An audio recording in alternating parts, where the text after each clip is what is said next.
ओम नमो भगवते वासुदेवाय। ओम नमो भगवते वासुदेवाय। ओम नमो भगवते वासुदेवाय। नारायणं नमस्कृत्यं नरं चैव नरोत्तमं देवीं सरस्वतीं व्यासं ततो जयमुदीरये। नष्टप्रायेषु भद्रेषु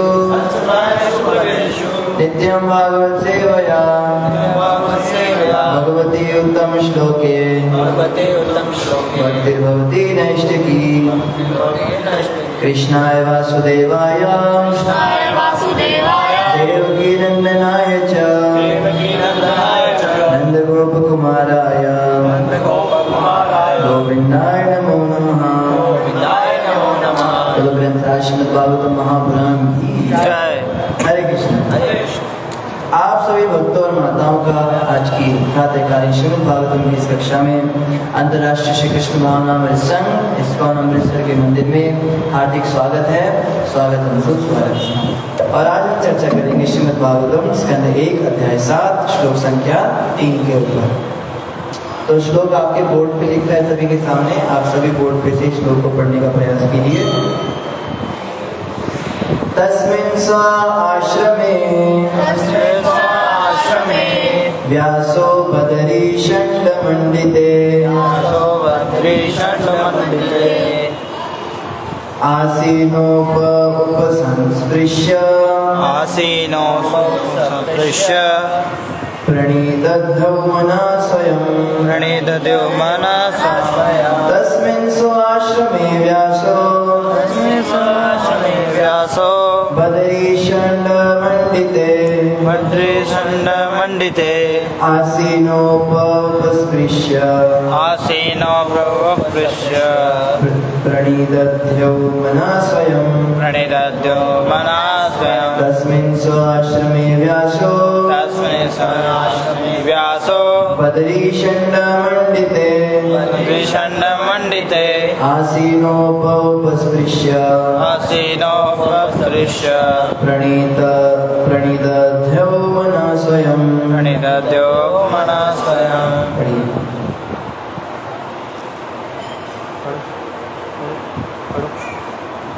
पढ़ो।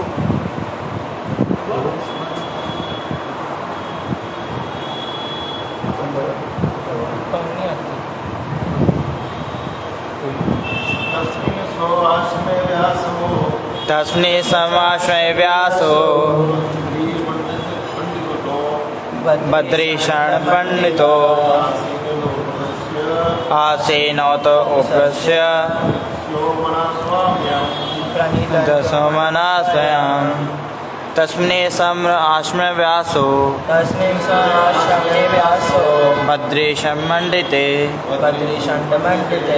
आसीनोत उपस्य प्रणिधाय मनस्ते स्वयं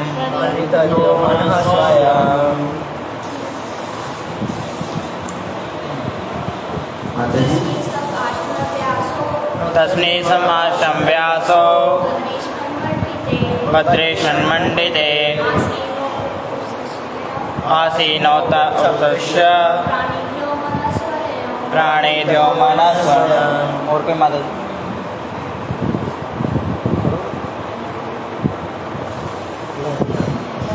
कोई और पढ़ेंगे? मरवाहा प्रभु तस्मिन् समाश्रमे व्यासो बद्रीषण मंडिते आसीनोपसपृश्य प्रणीदध्यो मनः स्वयं। हरिभक्त प्रभु श्लोक पढ़ेंगे।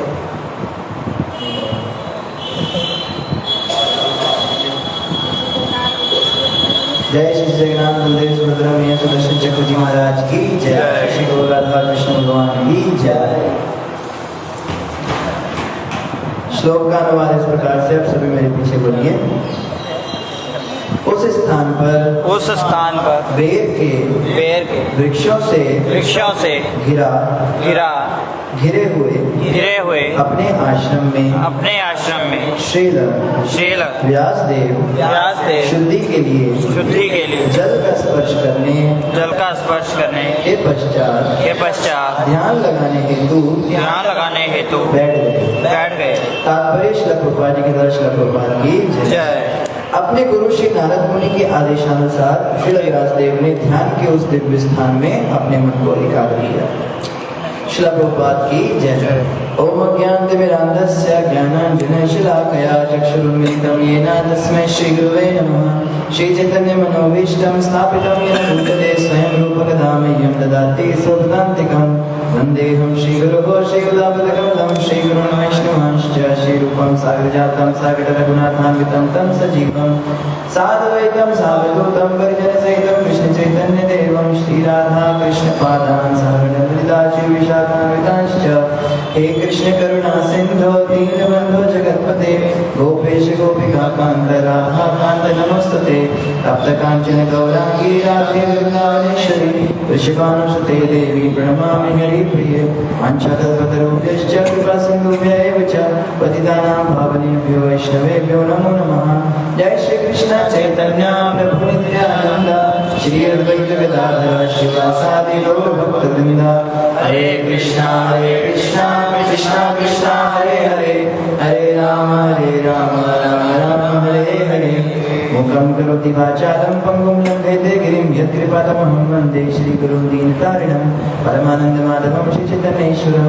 गुरुवे गौरचन्द्राय राधिकाय दादये कृष्णाय कृष्णभक्ताय भक्ताय नमो नमः।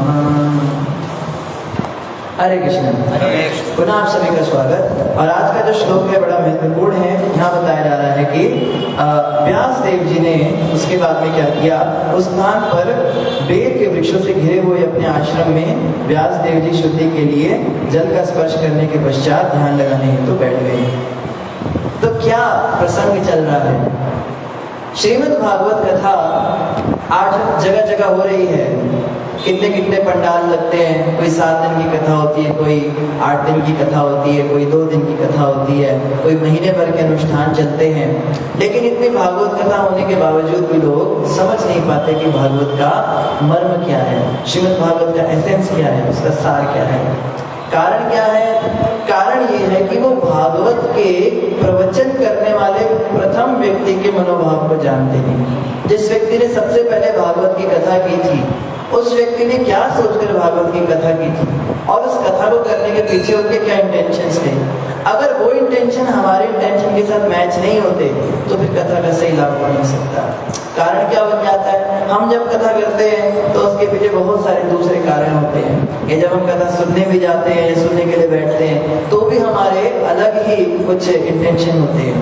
लेकिन हमें समझना होगा कि प्रथम व्यक्ति जिसने भागवत कथा की थी और प्रथम व्यक्ति जिसने भागवत कथा सुनी थी उसके मनोभाव क्या थे, क्या सोच के क्या विचार के उन्होंने ऐसा किया था। तो यहाँ बताया जा रहा है कि नारद मुनि एक बार व्यास जी के पास आए। आप सभी जानते हो वेद व्यास जी को। वेद व्यास जी कौन है? श्रीमद् भागवत के रचयिता, भगवान के साहित्यिक अवतार। भगवान श्री कृष्ण ने ही वेद व्यास जी का रूप धारण किया ताकि वो संसार को शास्त्र दे सके। वेद व्यास जी आज से 5000 साल पहले पृथ्वी पर प्रकट हुए हैं। तो प्रश्न उठता है कि 5000 साल से पहले वेद शास्त्र थे नहीं हमारे पास। हमारा सनातन धर्म 5000 साल पुराना है। नहीं। तो कितना पुराना है? काफी पुराना है। काफी पुराना है। 1000 साल। काफी मतलब बहुत पुराना। 5000 साल पहले शास्त्र लिखित रूप में हुए थे, लेकिन उसके पहले भी मौखिक रूप में थे। पहले ओरल थे, बाद में लिटरल हुए। उसके पहले क्या होता था? लोग श्रुतिधर होते थे। 5000 साल से पहले द्वापर युग था। ये कलयुग ही अभी 5000 साल पहले शुरू हुआ है। तो द्वापर युग में क्या होता था? लोग इतने इंटेलिजेंट होते थे, एक बार कोई चीज सुन ली तो याद रख लेते थे उसको। तो उनके गुरु अपने शिष्यों को ये हजारों लाखों करोड़ों श्लोक सुनाते थे और शिष्य उसको याद रख लेते थे। फिर वो आगे चल के अपने शिष्यों को सुनाते थे। ऐसे जो है श्लोकों का संग्रह किया जाता था। आज के जमाने में तो पति को धनिया लाने के लिए भी बोलते तो शाम तक वो भी भूल जाते हैं। कई बार जो है पत्नियां अपने पति का बर्थडे भूल जाती हैं, कई बार हम कितना कुछ भूल जाते हैं। हम इतनी कॉपियां रट्टा मारते हैं, पूरे साल भर एक ही चैप्टर को 20 बार लर्न करते हैं, लेकिन फिर भी एग्जाम के समय पे जब वो क्वेश्चन पेपर में आता है तो हमें लगता है ये कुछ जाना पहचाना सा तो लग रहा है, मगर ये कभी पढ़ा नहीं, मैंने लगता है यानी ये कुछ याद नहीं आ रहा है, ये कभी पढ़ा भी है कि नहीं पढ़ा है, तो क्लास में टीचर ने क्या पढ़ाया था हमें इतना ही याद नहीं आता। बाकी सब छोड़ो, सुबह हम क्या खाते हैं शाम तक भूल जाते हैं, हम क्या शुद्धिकर बनेंगे। तो इसीलिए जब कलयुग आने लगा तो वेद व्यास जी ने क्या सोचा, वेद व्यास जी ने सोचा कि अब अगर कलयुग के अंदर इनको मौखिक रूप में शास्त्र पकड़ा दिए तो ये अर्थ का अनर्थ कर देंगे। जैसे एक बार की बात है, एक व्यक्ति के घर पे एक बिल्ली आ गई, तो वो बिल्ली आई और वो बिल्ली घूमने लगी, इधर उधर घर में घूमने लगी, तो उसने उसको भगा दिया। तो उसका पड़ोसी आके पूछते, भाई आज बड़े दुखी लग रहे हो? कहते यार बिल्ली आ गई थी, इधर उधर घूम के चली गई। अच्छा, उस पड़ोसी ने क्या किया, अपने दूसरे पड़ोसी को बताया, अरे बगल वाले के घर में बिल्ली आई और बड़ा आतंक मचा कर गई, बड़ा सामान तोड़ दिया उसने। तो उस तीसरे ने चौथे को बताया, अरे एक बहुत खूंखार भयानक बिल्ली आई थी, बड़े बड़े दांत थे उसके, लंबे लंबे नाखून थे और घर के अंदर बड़े बड़े सामान तोड़ के चली गई। पांचवें व्यक्ति को क्या पता लगा, एक बहुत बड़ा गुरेला आया था और उसने क्या किया, उसने सारा जो है घर का सामान तोड़ दिया, छत तोड़ दी घर की, बिस्तर तोड़ दिए। करते करते करते करते जब खबर फैली तो न्यूज चैनल पर आ गया कि शहर के अंदर एक बहुत आदमखोर भेड़िया घूम रहा है जो घरों में जा जाकर लोगों की जानें ले रहा है। तो इसको कहते हैं कुकिंग ऑफ द स्टोरी, अपनी खिचड़ी पकाना, कि एक व्यक्ति से दूसरे व्यक्ति तक ज्ञान जो है कभी एज इट इज जा नहीं पाता। हर व्यक्ति को मिर्च मसाला डालने की आदत है। जैसे हम भी देखते हैं, कोई व्यक्ति किसी से कुछ बात करता है तो इसकी निंदा चुगली करने वाले जो है मिर्च मसाला लगा के बताते हैं, बड़े ऐसा है वैसा है। तो क्या हुआ, वेद व्यास जी ने सोचा अगर शास्त्र दे दिए इन्हें तो ये तो शास्त्रों के अर्थ के अनर्थ कर देंगे, अच्छी भली कथाएं हैं भगवान की पता नहीं क्या से क्या बना देंगे। इसीलिए उन्होंने कहा इसको मैं लिखित रूप में रखता हूँ, कम से कम जो लिख के जाऊंगा वो तो कोई चेंज नहीं कर पाएगा। हालांकि उसको भी चेंज करने के कई प्रयास हुए, कई ऐसे पाषंडी ब्राह्मण हुए जिन्होंने मनुस्मृति के अंदर भेद बदलाव किए। उसी बदलाव के कारण आज हमारे इस हिंदू समाज में जातिवाद है। श्रील प्रभुपाद की है। हम जो आज जातिवाद से जूझ रहे हैं, कई लोग कहते हैं भाई हिंदू धर्म बड़ा बेकार है, ये तो इसमें तो जातिवाद होता है, इससे अच्छा तुम 12 किलो चावल लेके और दूसरे धर्म में चले जाते हैं, वहाँ कम से कम कोई जाति पाति नहीं होगी। लेकिन सनातन धर्म में, हिंदू धर्म में जातिवाद था ही नहीं। ये कुछ पाषंडी ब्राह्मणों ने, पाषंडी कहते हैं चीटर्स को, चीटर ब्राह्मण। तो एक चीटर व्यक्ति ब्राह्मण हो ही नहीं सकता। ब्राह्मण का मतलब क्या होता है, ब्राह्मण का मतलब होता है जैसे कई शास्त्रों में बातें लिखी हैं, मगर आजकल के ब्राह्मण क्या कहते हैं, हम ब्राह्मण के बेटे तो ब्राह्मण हो गए, हमने जनेऊ पहन लिया, हमने चोटी रख ली, हम ब्राह्मण हो गए। काम कर रहे सारे शूद्रों वाले, हाँ, जूते सिलने के काम कर रहे हो या नॉनवेज खा रहे हो, बीड़ियां फूकते हो, शराबें पीते हो, कहेंगे ब्राह्मण का बेटा तो ब्राह्मण होता है। एक कहावत है कश्मीरी पंडितों में,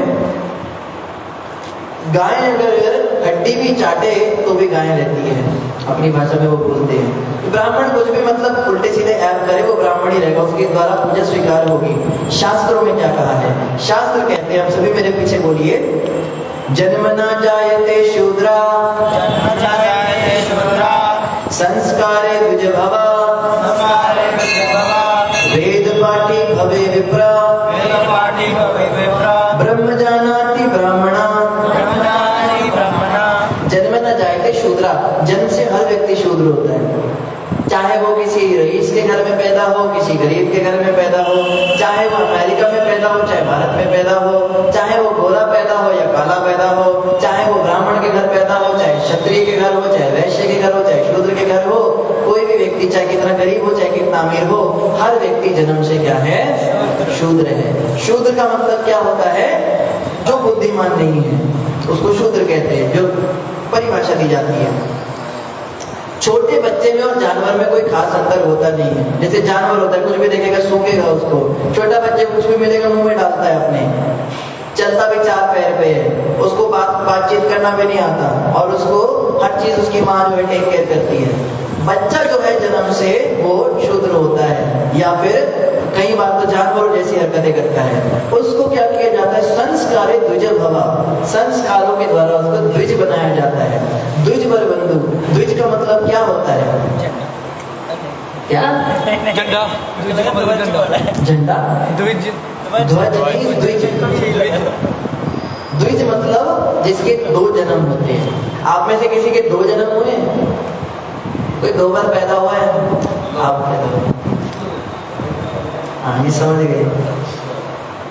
एक जन्म तो माता पिता से होता है, जिसको कहते हैं शुक्र जन्म। ये शुक्र जन्म तो सबका होता है, माता पिता के द्वारा जैसे बच्चा आता है, हम सभी का जन्म हुआ है, जानवरों का भी होता है। पहले जन्म से हम मनुष्य नहीं बन गए। क्या बात कर रहे हो? क्या कह रहे थे? पहले जन्म से तो सभी क्या है? जानवरों के समान ही है। दूसरा जन्म जिस व्यक्ति का होता है उसको द्विज कहते हैं। दूसरा जन्म कैसे होता है? दूसरा जन्म होता है गुरु के द्वारा। जब हम दीक्षा प्राप्त करते हैं, जब हम नाम दान लेते हैं, जब हम गुरु का नाम स्वीकार करते हैं, उस समय पे गुरु कहते हैं भाई आज के बाद जो है तुम्हारा नाम फलाना फलाना दास है, फलानी देवी दासी, ऐसे नाम बदल देते हैं। नाम बदलने का मतलब क्या है? अरे रख ले भैया इसको, तुम भी ना मनुष्य होने की कोई तो लक्षण प्रकट किया करो। इधर रखो इसको, इधर देखो। जन्म न जायते शूद्रा, और आगे क्या था? संस्कारे द्विज भवा, संस्कारों के द्वारा व्यक्ति द्विज बनता है। तो 16 संस्कार होते हैं हमारे सनातन धर्म में, जैसे अन्नप्राशन संस्कार होता है, नामकरण संस्कार होता है, कर्णवेदन संस्कार होता है, और क्या क्या होते हैं? यज्ञोपवेत संस्कार होता है, हैं? और भी लास्ट में अंतिम संस्कार सभी का होता है। तो ये 16 संस्कार जो हैं, इनके द्वारा व्यक्ति क्या बनता है? द्विज बनता है। तो जिसको दीक्षा प्राप्त हुई है गुरु से, उसका गोत्र भी बदल जाता है। गुरु जो है दीक्षा के समय अपने शिष्य का गोत्र भी बदल देते हैं। इसका मतलब उसका दूसरा जन्म हो गया। अब उसके नए माता पिता कौन है? उसके गुरु और राधा कृष्ण भगवान। हमारे पिता का नाम क्या है? श्री कृष्ण। और हमारी माता का नाम क्या है? राधा। और हमारे घर का एड्रेस क्या है? 5/4 लक्ष्मण सर रोड, मोनी चौक, पहलवान कुत्ते के सामने। क्या एड्रेस है हमारा? सामने नहीं, हमारा एड्रेस है श्री गोलोक धाम, वही हमारा घर है। आज हम अपने घर से थोड़े भटक गए हैं इधर उधर घूमने में। मेले में कई बार बच्चे खो जाते हैं। आप में से कौन कौन मेले में खोया है? एक्सपीरियंस है सबको, मैं भी खोया था बचपन में। जैसे पाप की उंगली पकड़ के जाते हैं, कितना मजा आता है। कुल्फी खा रहे हैं, कभी रबड़ी खा रहे हैं, कहीं पापा जो झूले पे झूला रहे हैं, पापा ये भी ले लो, पापा वो भी ले लो। पापा कहते हैं ये नहीं लेना, ये अच्छा नहीं है, इतना महंगा क्या करना है, रोएगा गंदा गंदा पापा। कई बच्चे तो जमीन पे लौटने लग जाते हैं, सांप की तरह ऐसे करते हैं। वो सबके सामने ड्रामे होते हैं। बाप कहते क्या कर रहे हो, उठ जा, नहीं नहीं नहीं मुझे लेके दो। बच्चे बहुत जिद करते हैं, बड़ा गुस्सा करते हैं, लेकिन अच्छा पापा जानता है इसके लिए क्या सही है और क्या गलत है। तो बाप कई बार नहीं दिलाता तो उंगली पकड़ के तो चल रहा है, लेकिन गुस्से में चलता है, ऐसे ऐसे करेगा, हाथ छिड़काएगा, मैंने नहीं आपके साथ रहना, आपने मुझे वो नहीं दिलाया। जब हाथ छोड़ता है अचानक से क्या होता है? जोर से एक बार एक भीड़ आती है और बाप अलग और बेटा अलग। अब सारा सामान वहां पे है, वही कोल्ड ड्रिंक है, वही आइसक्रीम है, वही कुल्फी है, लेकिन अब उसको उसकी आनंद नहीं आ रहा है। अरे इसको छोड़ दो, हो जाएगा, ठीक है, बहुत अच्छा है। तुमने किसको बिठा दिया? ये तो चलो ठीक है, ये तो अलग अलग बिठाया करो। तो मैग्नेटिक पोल्स होते हैं ना, नॉर्थ और साउथ, ये अट्रैक्ट करते हैं। उधर उधर बैठो थोड़ा सा, अच्छा बी गुड प्रभु, फिट है। धन्यवाद। आ जाओ इधर। नहीं घूमने को नहीं कहा, डिस्प्लेसमेंट करो, रोटेशन नहीं, थोड़ा और, थोड़ा सा और, थोड़ा। धन्यवाद। क्या बता रहे थे? डिस्प्लेसमेंट डिस्प्लेसमेंट हो गया ना, दूर दूर हो गए, बेटा अलग हो गया और बाप अलग हो गया। अब बेटा जो है, अब देखो पहले जो रो रहा था ये सामान नहीं, वो सामान नहीं, मेरा बाप बड़ा खराब है, अब उस बच्चे को वही सब सामान खरीदने का मन नहीं कर रहा। अब वही कुल्फी देख के उसके मुंह में पानी नहीं आ रहा है, अब वही सारे झंडे और वो सब झूले, उसको कुछ समझ नहीं आ रहा। क्या करता है? रोता है, बाबा बाबा बाबा कहाँ गया, बाबा कहाँ गया। सबको देख रहा है, अजनबी चेहरे दिख रहे हैं और अजीब अजीब सी शक्लें दिख रही है, रंग बिरंगे। अब वही मेला उसको बेगाना लग रहा है। अभी तक उसको लग रहा था कितना एंजॉय कर रहा था, एकदम से सब कुछ चेंज हो गया। तो कारण क्या था? सुख कहाँ था? सुख क्या उस टॉयज में था, या सुख कुल्फियों में था, या सुख हिंडोले में था, या सुख बाप की उंगली में था? कहाँ था सुख? सबको नहीं ऐसा लगता है, किस किस को लगता है? बाकी को क्या लगता है? कहाँ था? कुल्फी में, टेडी बियर में, बाप की उंगली में था ना? बोला करो ना, कहाँ था सुख? बाप की उंगली में। वो छोड़ के आ गए, हम सब छोड़ के आ गए ना। गोलोक धाम में भगवान के साथ रहते थे, हमने भी रंग तमाशे देखे और हमने संसार का मेला देखा। भगवान के हाथ को छोड़ के हमने कहा हटो, तुम तो हमें भोग करने नहीं देते, हम अलग से भोग करेंगे, हम इस संसार में फंस गए। आज भी हम अपने बाप को ढूंढ रहे हैं। आपको, हम तो नहीं अपने बाप को ढूंढ रहे, हमारा बाप तो घर में है। ये तो चलो नकली बाप है। एक बात कहने की, देखो आज जो मेरा बाप है, हो सकता है किसी जन्म में मैं उसका बाप रहा हूँ। आज जो मेरी माँ हो सकता है पिछले जन्म में मैं उसकी माँ रही हूँ, इससे फर्क नहीं पड़ता।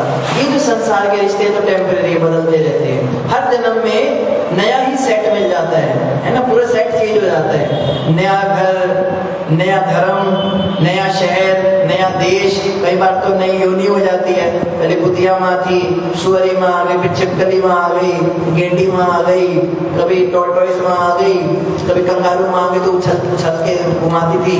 तो इतनी माएँ बदली, इतनी सारी माँ की योनियों में हम गए, 84 लाख योनियां हम अलग अलग भटक रहे हैं। लेकिन परमानेंट माँ कौन है हमारी? सोचना चाहिए ना।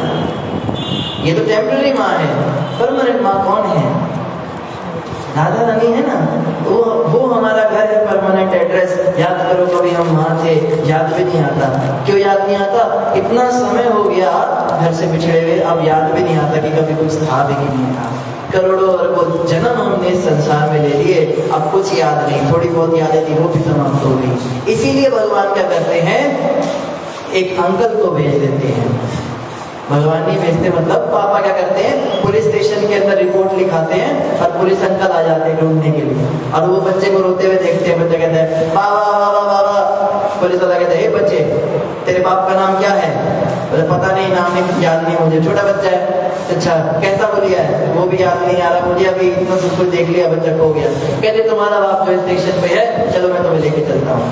अब मूर्ख बच्चा कैसा होता है, कहते कोई नहीं, मैंने यहाँ पे रहना सीख लिया, भीख मांगता हूँ, 2 वक्त की रोटी मिल जाती है। इधर कुल्फी वाले को थोड़ा रोक के दिखा देता हूँ, मेरे कुल्फी खिला देता है। फटे पुराने कपड़े हो गए, गंदे गंदे मुंह पे खाली पोतली उसने, 4-6 और भी उसको मिल गए, लफंडर घूम रहे थे। उन्होंने कहा यार क्या यार, तू यार रो रहा है यार, हम तेरी हेल्प करते हैं। इन्होंने मुझे भीख मांगना सिखाया है। उन्होंने कटोरा पकड़ा दिया, किसी ने कुछ पकड़ा दिया, तेरी शक्ल भी अच्छी है, अच्छे घर का लगता है, तेरे को ज्यादा भीख मिल जाएगी, ऐसे ऐसे मुंह बना, ऐसे बना। उसको सब सिखा, इसके बाल थोड़े खराब कर दिए, थोड़ा ना भीख मिलेगी, कपड़े वपड़े फाड़ दिए। कहता है मेरी मस्त जिंदगी चल रही है।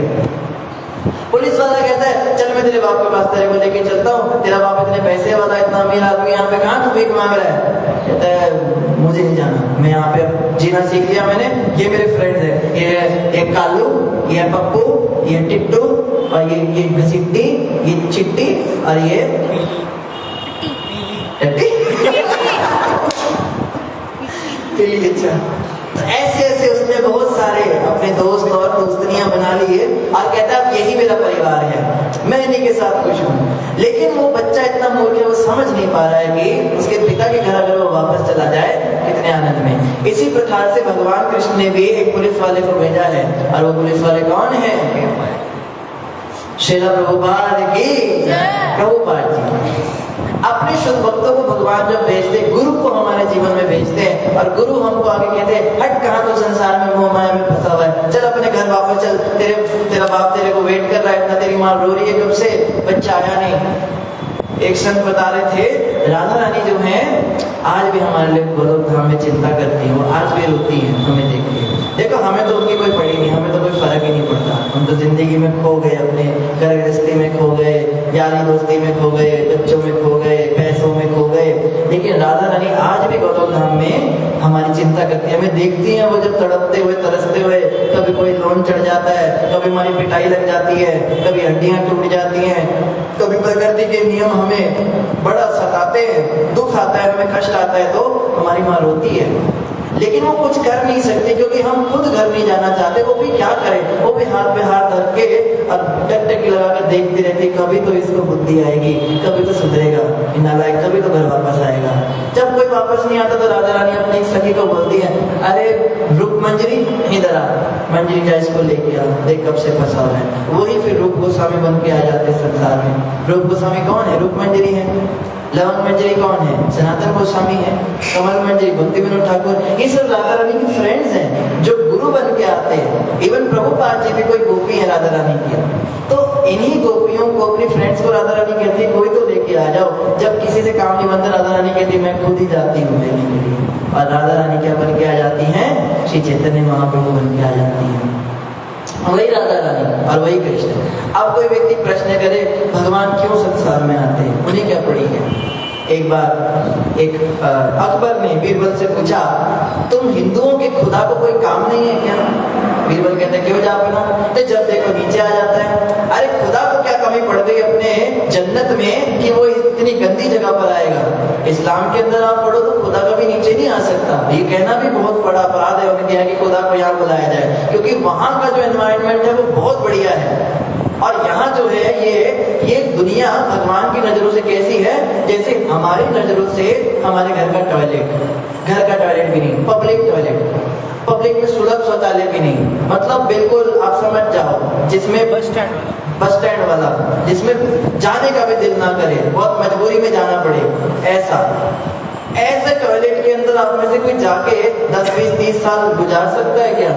भगवान के वैकुंठ धाम से ये संसार इतना ही गंदा लगता है देखने में, लेकिन फिर भी आते हैं। तो क्यों आते हैं?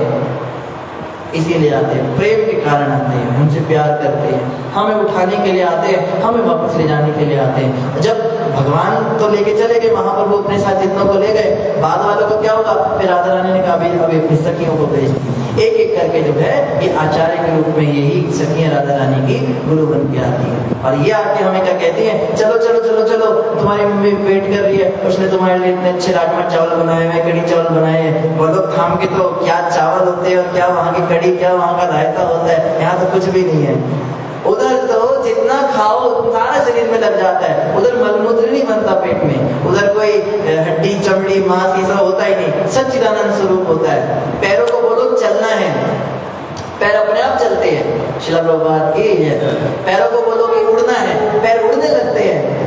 यहाँ तक कि चलते चलते आप हवा में उड़ सकते हो, आपके शरीर से लाइट निकलती है, वहाँ कोई बूढ़ा नहीं होता, वहाँ कोई बीमारी नहीं होती, वहाँ कभी भूख प्यास नहीं सताती है, वहाँ पे दुख दोष कुछ है ही नहीं, वहाँ पे केवल आनंद ही आनंद है। ऐसा भगवान का धाम है। इसके विषय में जब गुरु महाराज हमको, जय श्री जगन्नाथ बलदेव सुभद्रा मैया की जय, और राधा कृष्ण भगवान की जय, तो भगवान के शुद्ध भक्त गुरु जब हमें इस विषय में बताते हैं कि चलो वापस, तो हम मूर्ख क्या कहते हैं? मेरी ये सिट्टी बिट्टी और ये चिंटू पिंटू दोस्त है ना? जैसे कभी गुरु किसी को दीक्षा देते हुए कहते हैं कि तुम जो है भगवत प्राप्ति करो, क्यों संसार में फंसे हो? हम क्या जवाब देते हैं? महाराज जी बच्चे छोटे हैं, पत्नी है, हमारा पति है, इसकी भी सेवा करनी पड़ती है, हमारा घर है, हमारे माता पिता हमें भक्ति नहीं करने देते, उनको भी तो देखना जरूरी है। हम कैसे कैसे भक्ति में आ जाएं, कैसे हम भगवान के धाम चले जाएंगे? अच्छा, एक शर्त पे जाएंगे, गुरु महाराज मेरी पत्नी को भी साथ लेके चलना है, इसको भी ले चलो, इसका भी उद्धार कर दो। तो हम कैसी बातें कर रहे हैं पुलिस वाले को? ये मेरी जो सिट्टी है इसको भी लेके चलो तो मैं घर जाऊंगा। कैसी मूर्खता है? इसको कहते हैं मोह माया का संसार। हम मोह माया में फंसे होते हैं और इस मोह माया से निकल पाना हमारे लिए संभव नहीं है। इस मोह माया से कैसे निकल सकते हैं? इस मोह माया से निकलने के लिए केवल एक ही रास्ता है, भगवान के नामों की शरण। हरे कृष्णा कृष्णा कृष्णा हरे हरे, हरे राम राम राम हरे। इस महामंत्र का आप सभी जाप कीजिए। समझिए इस बात को कि संस्था प्रभुपाद जी ने क्यों बनाई है, इस संस्था के अंदर आकर, और हमें करना क्या है और हम कर क्या रहे हैं। करने क्या आए थे और कर क्या रहे हैं। करना क्या चाहिए था लेकिन करके क्या बैठ गए। तो यहाँ पे आकर अगर हम अपने नित्य गोलोक धाम में जाने की तैयारी नहीं कर पाते, अगर मंदिर में आकर भी हम अपने परलोक को नहीं सुधार पाते, वापस भगवान के धाम जाने की नहीं सोचते और इधर उधर के व्यर्थ के कामों में फंस जाते हैं, तो फिर क्या फायदा होगा। प्रभुपाद जी ने कहा है, मैंने ये मंदिर केवल और केवल एक ही उद्देश्य से बनाए हैं और वो है भगवत प्राप्ति के लिए, और दूसरा कोई उद्देश्य नहीं है। ना तो मैंने पैसे कमाने के लिए बनाए, ना मैंने रॉक बैंड्स के लिए बनाए, ना मैंने कोई बहुत मेकअप लगाने के लिए बनाए, ना मैंने विदेश जाने के लिए बनाए, ना मैंने अंग्रेजों से शादी करने के लिए बनाए, ना मैंने ये अंग्रेजी सीखने के लिए बनाए, ना मैंने ये मंदिर बनाया कि बड़े बड़े लोगों से कांटेक्ट बन जाए और उनके साथ में हमारी भी लाइफ सेट हो जाए, ना मैंने इसलिए बनाया कि नाम क्या कि हिचग्रेस और हरग्रेस लगा के कॉलर उठा के ऊंचा करके घूमे हम, ना मैंने इसलिए बनाया कि बस डंडे पकड़ के हम जगह जगह घूमते रहे। मैंने ये संस्था बनाई है केवल भगवत प्राप्ति के लिए। तो प्रभुपाद जी की कृपा से हम सभी इस पे चले और भगवान के धाम में वापस जाने की तैयारी करें। इन शब्दों के साथ आप सभी का धन्यवाद। किसी का कोई प्रश्न तो पूछ सकते हैं। अंजू मरवाहा माता जी हैं? अंजू मरवाहा माता जी। हमारी दीदी mummy. Why mind is not stable? How can we stable our mind? Why it thinking negative things? हरे कृष्णा माता जी, आपने पूछा मन क्यों हमारा स्टेबल नहीं है और वो नकारात्मक क्यों सोचता है। यही सवाल अर्जुन ने भी कृष्ण भगवान से पूछा था। अर्जुन ने भगवान कृष्ण को कहा, चंचला ही मना कृष्ण परमादि बलवत्तरम। हे श्री कृष्ण, मैं हवा को कंट्रोल कर सकता हूँ लेकिन मन को नहीं कर सकता। अर्जुन जो है, अर्जुन बहुत बड़े, आप सोचो, महारथी हैं, उनके पास इतनी पावर है। कितनी पावर है अर्जुन के पास पता है? अर्जुन जो है उसके पास ऐसे ऐसे तीर थे जिससे वो समय बदल देता था, दिन को रात, रात को दिन, मौसम बदल देता था। इतना उसके पास पावर थी। और वो अर्जुन भी कहते हैं कि मैं अपने मन को काबू नहीं कर सकता। इस मन में माता ऐसा बताया गया है 10,000 हाथियों का बल होता है। एक हाथी भी सामने आ जाए तो हम उसके साथ क्या फाइटिंग करेंगे? आप कर सकते हो? मैं भी नहीं कर सकता हूँ। और सोचो 10,000 हाथी एक साथ आ रहे तो उनके साथ कैसे फाइट करोगे? मन कितने वेग से हमें जबरदस्ती करता है। तो कृष्ण भगवान ने कहा, संशयमी महाबाहो, तो बिल्कुल सही कह रहे हो अर्जुन, मन है ऐसा। लेकिन दो चीजें भगवान ने बोली जिनके द्वारा मन स्टेबल हो सकता है। अभ्यास है तो कौनतया वैराग्य न गृह्यते। एक तो भगवान ने कहा अभ्यास। अभ्यास मतलब नहीं हो रहा कंट्रोल फिर भी कोशिश करनी है। आप हार मत मानो। हम क्या करते हैं ना, 2-4 बार कोशिश करते हैं, करके रहना, फिर हाय हाय कुछ नहीं होता, बस राम छोड़ो, हम कुछ और रास्ता बदल लेते हैं। ऐसा नहीं करना। एक बार मन काबू में नहीं हुआ, दूसरी बार नहीं हुआ, तीसरी बार नहीं हुआ, चौथी बार नहीं हुआ, 1000 बार नहीं हुआ, करोड़ बार नहीं हुआ, कभी ना कभी तो होगा। ऐसा कहा गया है। माता गुरु महाराज कहते हैं, करत करत अभ्यास ते जड़मत होत सुजान, रसरी आवत जात से शिल पर परत निशान।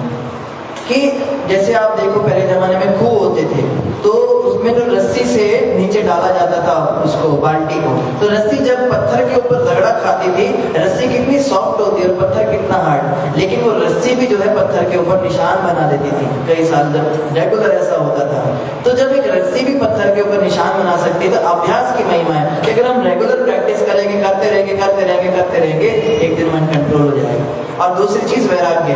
वैराग्य का मतलब होता है उन कामों को हम ना करें जो हमारे लिए अच्छे नहीं हैं। जैसे प्रभुपाद जी ने 4 नियम बताए, मांस मछली अंडा पहले से नहीं खाना, शराब बीड़ी सिगरेट खैनी गुटखा तंबाकू चाय कॉफी नहीं लेना, ब्रह्मचर्य पालन करना, शादी के बाद पर पुरुष पिता समान पर स्त्री मां समान। और चौथा नियम है जो सट्टा नहीं खेलना, लॉटरी शेयर मार्केटिंग नहीं करना, सच बोलना, शास्त्रों में मानना, मनगढ़ंत बातें ना करना। तो अगर ये 4 चीजें हम फॉलो कर रहे हैं और साथ में हम रेगुलर प्रैक्टिस भी कर रहे हैं तो मन स्टेबल हो जाएगा। गिरेगा, कई बार गिरावट आएगी, मेरे साथ भी हो जाता है। कई बार मैं अपने नियमों में गिर जाता हूँ, कई बार मैं कोशिश करता हूँ, कई बार अक्सर ऐसा ही होता है कि मैं असफल ही हो जाता हूँ। लेकिन मैंने अभी तक गुरु महाराज की कृपा से हार नहीं मानी। महाराज जी हमको हौसला देते हैं कि हार नहीं मानी, लगे रहना है, कभी ना कभी तो शुद्धि होगी ना।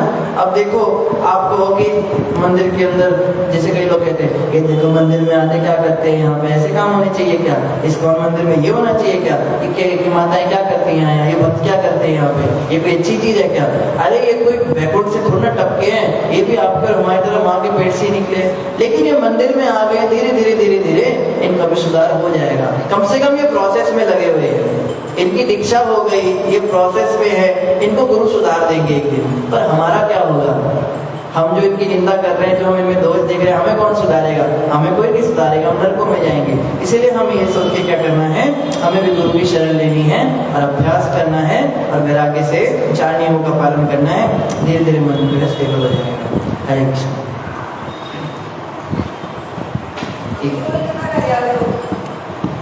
संडे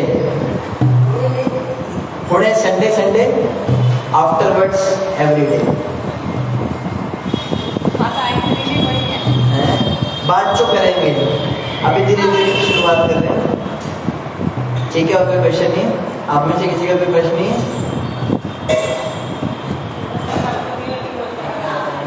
रोज कदर करें, उसका उत्तर हमने दे दिया।